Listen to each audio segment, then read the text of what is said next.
Hi guys! So today is October 21st. Tuwing Monday is Palengke Day para sa 2 weeks or minsan 1 week. Depende sa usage.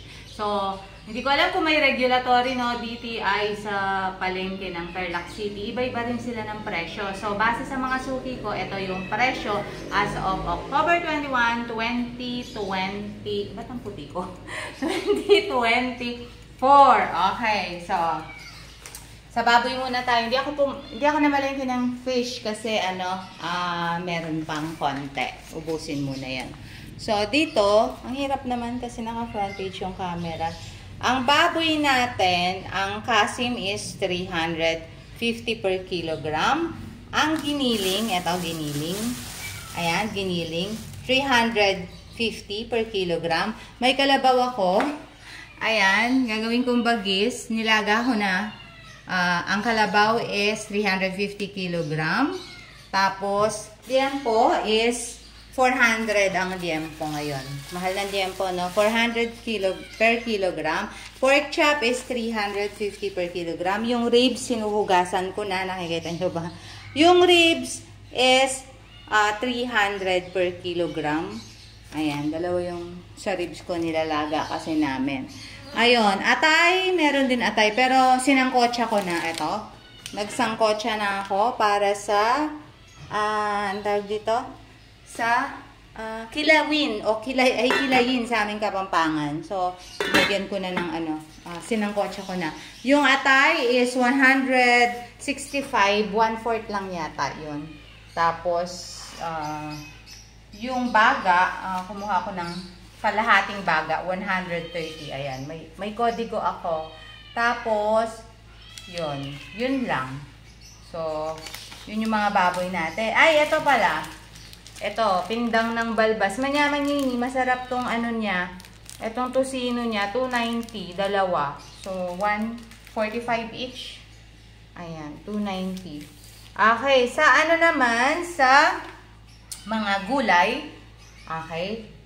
Patatas, 70 per kilogram. Ang layo ng patatas. O, ito na lang muna, ganun na lang. Celery, isang bungkus ng celery is, nasaan yung celery dito? 70 pesos to. Guys, 70 pesos. Tapos, for labanos, ang labanos ay eto, tatlo, 69 pesos. Just imagine, tatanggalin mo tong sa taas. 69 pesos na to. 69 pesos na siya. Tapos, ang lemon, tag 20 each, pero pag per kilo, 120 per kilogram.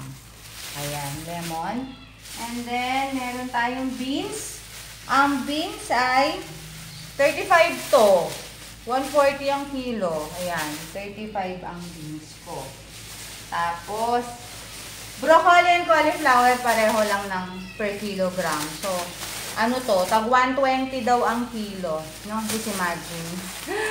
Parang, kahit gusto mo maging healthy, no? Kahit gusto mo maging healthy, parang no. Ang hirap maging healthy kasi ang mamahal. So, itong pipino, dalawa lang tong pipino ko. 52 pesos, 30 pesos. Okay, so naman sa maggamot ka, diba? Ayan. One pipino away. Ay, a day. Takes the doctor away. Keep the doctors away.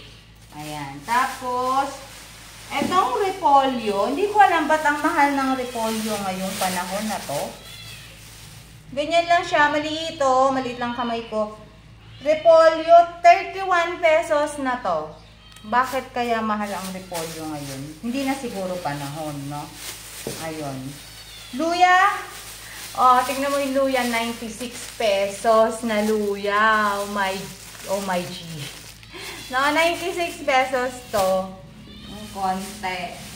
Tapos yung patatas, mura yung patatas ngayon. Ay, 70 kilogram. 70 per kilogram. Malalaki yung kinukuha ko kasi ginagawang fries ni Ellie.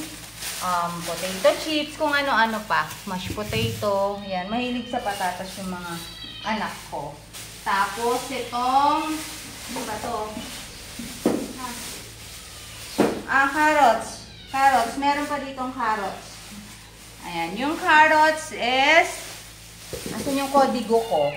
Carrots is 112. 120 daw ang kilo. Meron pang carrots doon, no? Minsan kasi sinishake ko. Ito dalawa. Ang liit at konting malaki na, anong tawag dito? Hala, sayote! Yung sayote ko, 21 pesos. So, yan. 21 pesos ito. Ang hirap mabuhay sa earth. Ang mamahal ng bilihin, o. Carrots pa to. Tapos, ilayo natin camera. Napakamalapit. I-voice over ko na lang pag hindi umubara. Ayan. Tapos, eto, tofu. Tofu, tag 25 pesos each. Tapos, ano pa ba? Pabalat, 40 ito. Hindi ko alam good for ano, pero ganyang kanipis. 40 pesos. Tapos, yung kamatis, ang kamatis is mahal, 80 na to. Ay, hindi. O, 80 per kilo. Kalahati lang yata to. Tapos, meron ako nakitang mangga. For my consumption. Ato, ang mangga is 120 per kilogram. So, 60 pesos. So, kalahati lang. Tamang asim lang sa tiyan. Tapos, itong, tignan mo, pasira na actually to. Itong ating lettuce. Ang mahal ng lettuce. Tapos, may sira naman, no? May sira. Namili ako kanina, pero I don't know. May sira. Tapos, tanggalin ko na lang din yung sira. So, sa lettuce, ang mahal, 135 na to. So, no, kahit gusto mo mag-araw-araw na lettuce, parang wala lang, mahal din. Tapos, ang saging, per kilo ng saging ay 90 pesos. Tapos, per kilo ng saging na, anong tawag dito? Saba, ay 90 pesos na rin. Ayan. So, ayan guys. May kalamansi pa pala kasi pang bagis ko to. Kalamansi. 40 pesos ngayon ang kilo ng kalamansi. Marami ang kalamansi kaso, naubos ko na kaka-juice. Ayan. Thank you guys. Ayan yung pinamalengke, no? So, paano kapag walang nagtatrabaho, walang, di ba? Paano kapag, magkano lang ang sahod ng regular, is 500. So, parang bibili ka na lang talaga ng ambula, no? Gusto mo mang maging healthy, hindi pwede maging healthy kasi wala, puro instant tayo dahil mahal na ang bilihin. Ayan. Okay guys, that's it. Pero ganyan pa man, magsikap tayo para kumain tayo ng tama, kumain tayo ng gulay na marami, magtanim, pwede rin, 'di ba? Ayan. So, sana umabot to ng kahit mga 8 or 10 days. May mga kasama kami dito, 'di ba? Ayan. Thank you guys and God bless.